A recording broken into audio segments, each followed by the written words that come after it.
Hi, everyone. Judge Andrew Napolitano here for Judging Freedom. Today is Thursday, October 9th, 2025. Professor John Mearsheimer will be with us in just a moment on how much damage has Benjamin Netanyahu done to Israel since October 7th, 2023. But first this. My friends, if you care about your liberty and your right to control your own future, you need to hear about this. From October 10th to 12th, Mikkel Thorpe, host of the Expat Money Show, is bringing together top experts from around the world for the Expat Money Online Summit, and it's completely free to attend. You'll learn how to legally protect your wealth, secure second residences and citizenships, reduce your tax burden, and own property abroad, all to safeguard your freedom. This year's focus is on Latin America, where opportunity is booming. Argentina is shifting to free markets. El Salvador is undergoing a dramatic transformation, and Panama and Paraguay are offering simple residency programs. A Plan B is no longer optional, it's essential. Reserve your free ticket at expatmoneysummit.com. And if you want VIP access with special perks, including lifetime replay access and exclusive VIP panels, use promo code JUDGE for 20% off your upgrade. That's expatmoneysummit.com, promo code JUDGE. Professor Mearsheimer, welcome here, my dear friend. Thank you for accommodating my schedule. Before we explore the economic, political, and cultural damage to Israel itself after 2 years of genocide in Gaza, I want to ask you about something President Trump said just 2 days ago, and that I was asked about on Russian television earlier today, and that is a potential decision to give Tomahawk missiles to Ukraine. The president says he's made up his mind, but he hasn't said how he's made up his mind. When I was being interviewed on The Great Game, one of their prominent Moscow talk shows, they asked me a lot of questions. The very first of which they said was on their minds, was this issue of tomahawks. What will happen if Trump gives tomahawks to Ukraine? Well, if he gives them tomahawks, you still have the question of whether he will give them permission to use those tomahawks. And it's not clear that he will. And if he gives them permission, it's not clear how many he will allow them to use. And my view is, with regard to the tomahawks, that the Russians will be very upset if tomahawks are given to the Ukrainians and they use them. But the key question will be whether or not they do substantial damage, or whether the Russians are able to, in effect, neutralize them, pretty much the way they did with HIMARS and with ATACMS. And I think if it is the case that those tomahawks are given in large numbers and the Ukrainians are given carte blanche to use them, and they do a lot of damage, the Russians would seriously escalate. But I don't think that's going to happen. I don't think he's going to give them tomahawks. He might, but I don't think he will. And if he gives them tomahawks, I don't think he's going to give them many, and he won't give them permission to use them except in very special circumstances. I'm going to play what President Putin said about this the other day, the essence of which is two issues as I see it. One is the tomahawks cannot be used without U.S. involvement. And two, if U.S. involvement is integral at that level of attacking Russia, it's an entirely different relationship between the United States and Russia. Tell me what you think. Cut number 6. It's dangerous. As for the tomahawks, it's a powerful arm. Perhaps not the most modernized, but it's powerful. Poses serious threat. This will not change in any way the balance of powers on the battlefield, the fundamental issues of the armed forces of Ukraine, no matter how many UAVs they get, and no matter how many lines they create with those UAVs. Without the personnel, there will be no one to lead those battles. They have to change the tactics. Will this pose damage to our relations? Where we see light at the end of the tunnel, of course. Of course. Using tomahawks without direct involvement of the US officers is impossible. Which means a brand new stage of escalation even in the relations between Russia and the US. Repeat the translator's last line. Using tomahawks without direct involvement of the US officers, meaning human beings, to operate them is impossible. Ritter says that's correct, which means a brand new stage of escalation in the relations between Russia and the US. But before we get to that, why would he give them tomahawks but not give them permission to use them? I don't know. He may want to show that he's not completely abandoning Ukraine in its moment of greatest need, and this may be symbolic. He may think that he can give them the weapons and not allow them to use them, and he gets the best of both worlds. Who knows for sure? I mean, what Putin is doing here is he's sending a very clear message to Trump, which is to say, don't send those missiles. And I would imagine that Trump has gotten the message. And again, if he gives the missiles to the Ukrainians, and by the way, the Europeans will have to buy those missiles from us. Right. The Europeans will give them to the Ukrainians, just to be technically correct. But, well, if that happens, and American technicians accompany these things, and American technicians use them, will the United States be at war with Russia? No. In the Kremlin's mind. In the Kremlin's mind, they're already at war with us. The key issue here is that the Russians are winning on the battlefield. And the tomahawks, as Putin said, are not going to make any difference. It's why it's preposterous to even be talking about doing this. It just is not going to reverse events on the battlefield. The Russians are in control. The tomahawks can't solve the problem. And why, therefore, give Ukraine tomahawks? All right. You mentioned that the Europeans would have to buy them. Brussels has come up with a scheme for buying them. It will seize 165 billion in Russian state bank accounts in EU banks. It will hold that as collateral for loans to the Ukrainians, which will be used to finance the equipment. I don't know if it's going to be tomahawks, but whatever American arms manufacturers will send. And then, of course, the loans won't be paid back and the collateral will be seized. How will the Russians react? How will the Kremlin react when the EU steals 165 billion from it? Well, first of all, I want to emphasize again that this is not going to alter the outcome of the war. That's the first and most important point.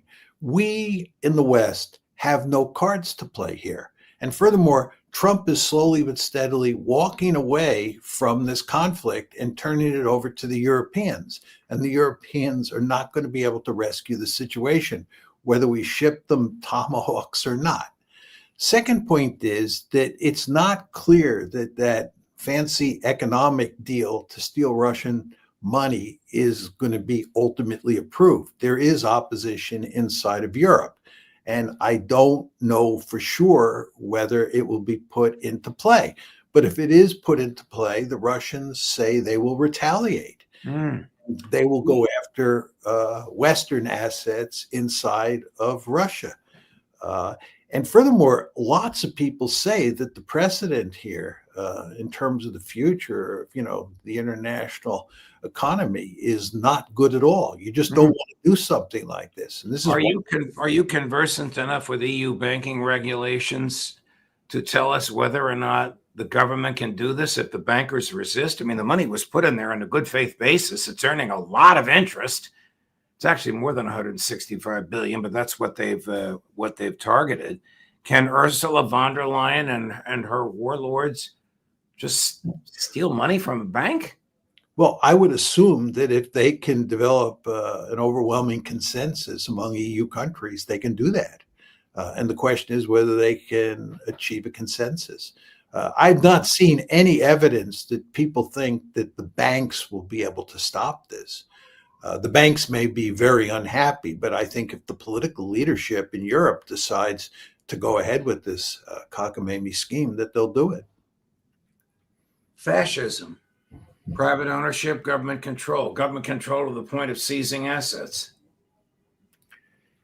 This would be a terrible precedent. I mean, I think everybody agrees. I shouldn't say everybody. Lots of people agree on that point. Right. This would be a terrible precedent, and it just shows you how desperate we are. I mean, to understand what's going on here with regard to the money and with regard to the tomahawks is that the Ukrainians are about to lose in the war against Russia. And this is going to be a devastating blow for NATO. It's going to be a devastating blow for the West. It's going to be a devastating blow for the leaders in countries like Britain, France, and Germany. And they're doing everything they possibly can think of to forestall this outcome. But as you and I have talked about on many occasions, and all your guests say on a weekly basis, there is no magic formula here for getting out of this mess. So President Putin has made it clear, and then we'll transition to Israel in a moment. If I may, Professor, President Putin has made it clear that his primary goal is to degrade the Ukrainian military. His secondary goal is to liberate those parts of eastern Ukraine which are arguably Russian. Even if he succeeds in both, won't he be confronting the problem of banderism in Ukraine, which he can't eliminate because it's an idea, it's an ideology, as dangerous as it may be to Putin's understanding of peace? Just one additional point to the list that you gave, and I think it's his principal goal, is to make sure that Ukraine is neutral, that it's not correct. Correct. Neutral and no NATO. But what about the Nazi-like, the banderism ideology, which has captured the Ukrainian government and military and intelligence services? I make 2 points about that, which are different points, but I think both very important points. First of all, there is going to be, when this war ends, when the shooting stops and you get a frozen conflict, there's going to be a dysfunctional rump state. And the right-wingers, the fascists, call them what you want, are going to be, in my opinion, in the ascendancy in that rump state.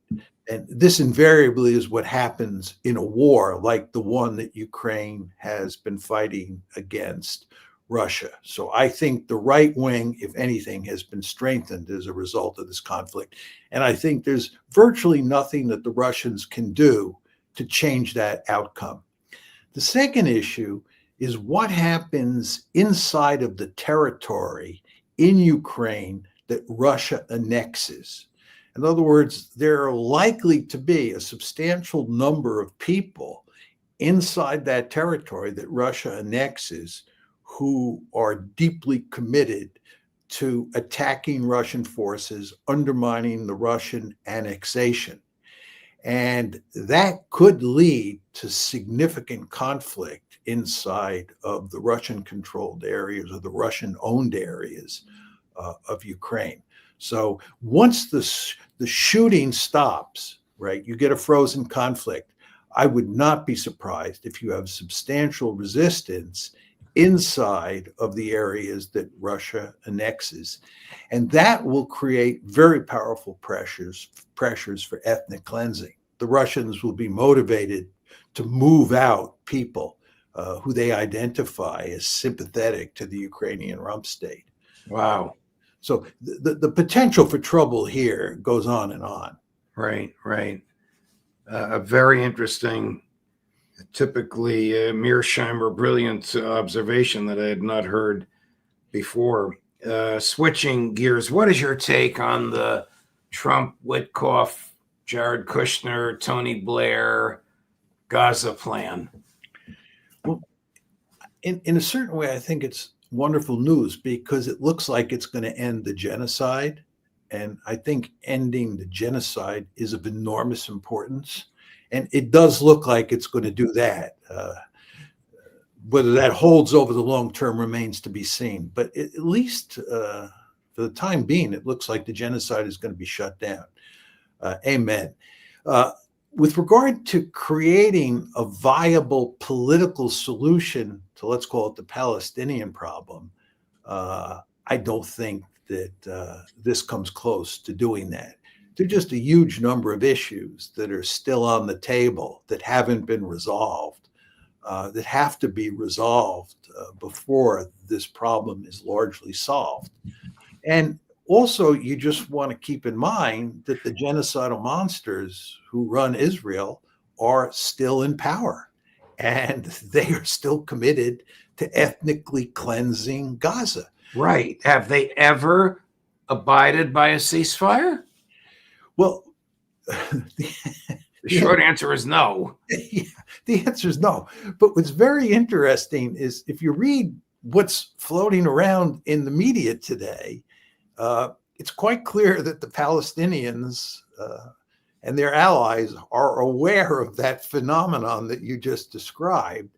And they have said that before this hostage exchange takes place, the Israelis are going to have to commit to a peace agreement, that this is the end of the fighting, and that is going to be enforced by the mediators, who I take to be the United States, the Qataris, and maybe the Egyptians. It's not perfectly clear, but it certainly has to include the United States. And furthermore, Judge, you want to understand that President Trump has really put himself out front on this issue. He's really committed to creating peace in Greater Israel. Now, whether he can pull it off, it's a completely different matter. But I'm just saying that Trump has a lot invested in what's happening right now. His reputation is on the line. And he has said that, we're going to get peace. And the Palestinians have said that the mediators, which includes the United States, have agreed that this is not going to start up again. We're not going to go through the first phase. And then when the second phase comes, the Israelis decide that they can undo things like they did earlier this year. So we'll see. You have articulated what Netanyahu and Smotrich and Gavir and even somebody as moderate by Israeli standards as President Herzog has said before, which is they're going to take Gaza, they're going to mow the lawn, there will never be a Palestinian form of governance there. So where is this going to go? Why would, no matter what Donald Trump promises, Hamas have any faith in the longevity of this beyond the exchange of hostages? The Israelis are returning 1,000 hostages, including this one fellow whose name you may know that the Palestinians regard as their Abraham Lincoln. I forget his name. Marwan Barghouti. Correct. And the Hamas people, even though they apparently don't control all the hostages, live and dead, are going to return the ones they control. Why would they expect any agreement to benefit them beyond that exchange? What would prevent the IDF from coming right back into Gaza, whether it's boots on the ground or jets in the skies? Well, to be clear, I don't know that they're going to let Marwan Barghouti out. The Palestinians have been demanding that, but what the final deal looks like with regard to Barghouti, I'm not sure. With regard to the Palestinians and their trust of Israel, they don't trust the Israelis as far as they can throw them, as I said before. But Hamas is in a really difficult situation. There's tremendous pressure from below inside of Gaza to reach some sort of accommodation and to put an end to the genocide. And as I said before, I do think the agreement that's on the table does put an end to the genocide. And it does give the Palestinians a lot of breathing room. You want to remember that the Israelis in the next couple of days are going to pull out of Gaza City. They're going to pull out of Rafah. They're going to pull out of Khan Yunis, right? Those are the three big cities in Gaza. And the humanitarian aid is going to flow in. And so this is all wonderful news, given what's been happening over the past 2 years. But the Palestinians understand that they cannot let their guard down, and they have to worry constantly about the Israelis starting this up again. Again, the Israelis are bent. You talk about mowing the lawn. The Israelis are not interested in a situation where the Palestinians in Gaza are in a concentration camp, and every 2 or 3 years they come in and mow the lawn. That's not what they want. What they want is they want to drive all the Palestinians out. That's their Right. goal. Right. And people who have been in charge over the past 2 years, these people who are referred to as genocidal monsters, are still in control. And they Right. still have the same goal. And they'll be looking for every opportunity they can to drive the Palestinians out. The Palestinians know that. And I would bet Trump knows that as well. But the question is, what can Trump do? What can the Palestinians do? And that's why it's hard to say for sure where this one goes over the long term. How has Israel changed in the past 2 years while its forces have slaughtered 100,000 people? Look, there's no way you can engage in a war and a genocide like this and it not have a profound effect on your society. And I believe that effect will be overwhelmingly negative.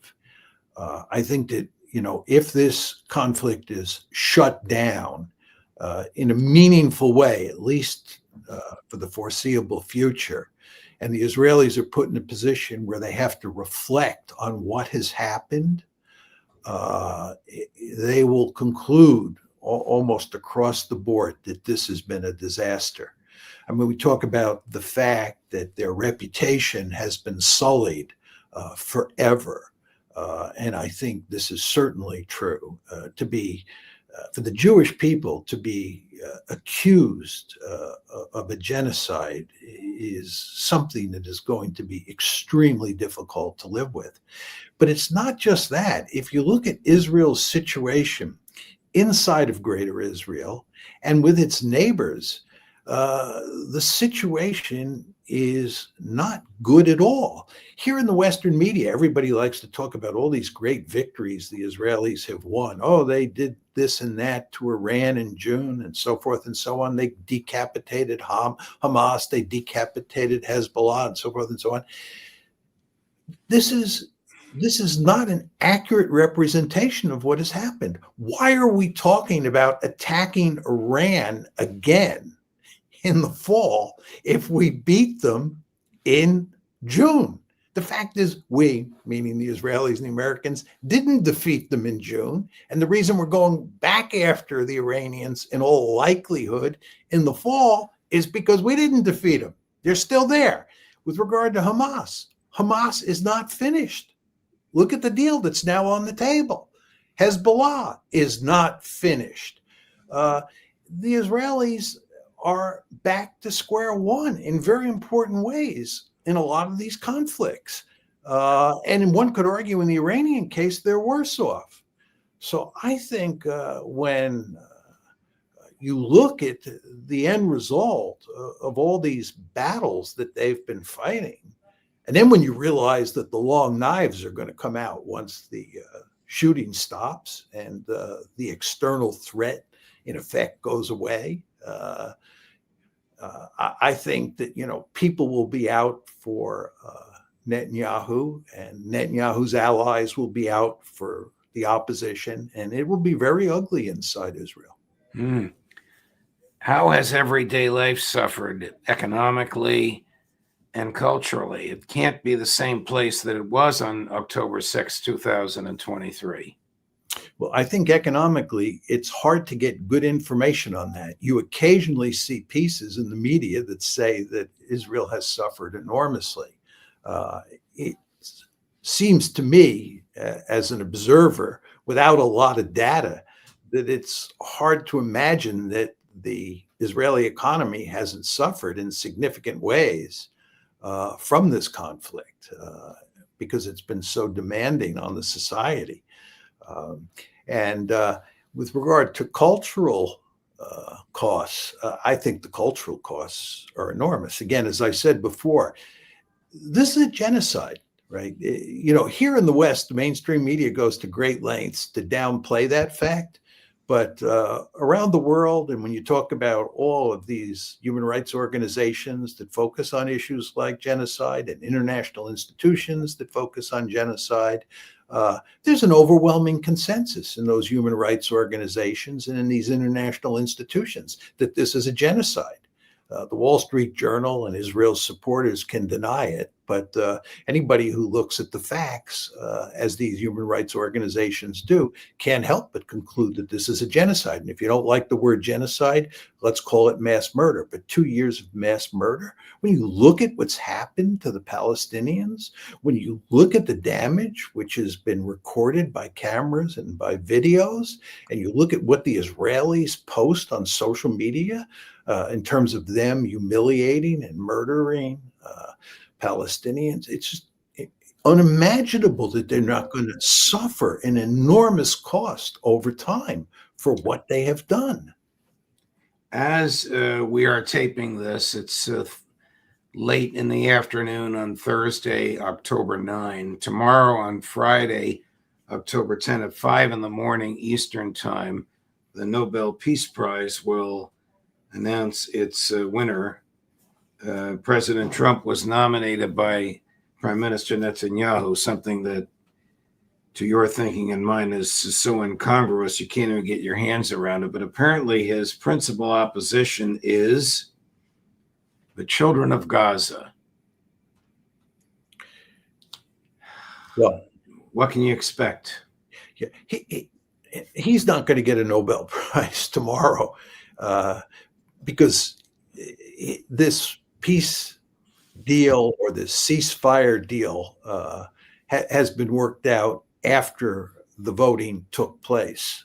So I don't think it's possible. Furthermore, I find it hard to imagine that Donald Trump, who's been complicit in this genocide since taking office on January 20th, would get a Nobel Peace Prize. Was Genocide Joe nominated also? No, not that I know of. But the point I would make to you is if Trump doesn't get the Nobel Prize, he's going to want to get it next year. And that's going to give him a very powerful incentive to do everything he can to make sure that this ceasefire sticks and that events move towards a more peaceful Middle East. I was listening to him before. He was making some comments about Iran and where U.S.-Iran relations are going, and he was actually sounding remarkably moderate. And I think one could argue if he doesn't get the Nobel Peace Prize, which for reasons I don't fully understand, he so thoroughly covets, one could argue that he will go to great lengths in the months ahead to do everything he can to make sure that he maximizes his chances of getting the prize next year. Well, then he's going to have to cut off the gravy train to Netanyahu. Well, he's at least going to have to make the ceasefire stick in Gaza. That's for sure. And he's going to have to do something with regard to the West Bank as well. And he understands that, I think. And you see that reflected in his comment that Netanyahu cannot annex the West Bank. But as you have said on a number of occasions, in a de facto way, he is in the process of annexing the West Bank, which of course is correct.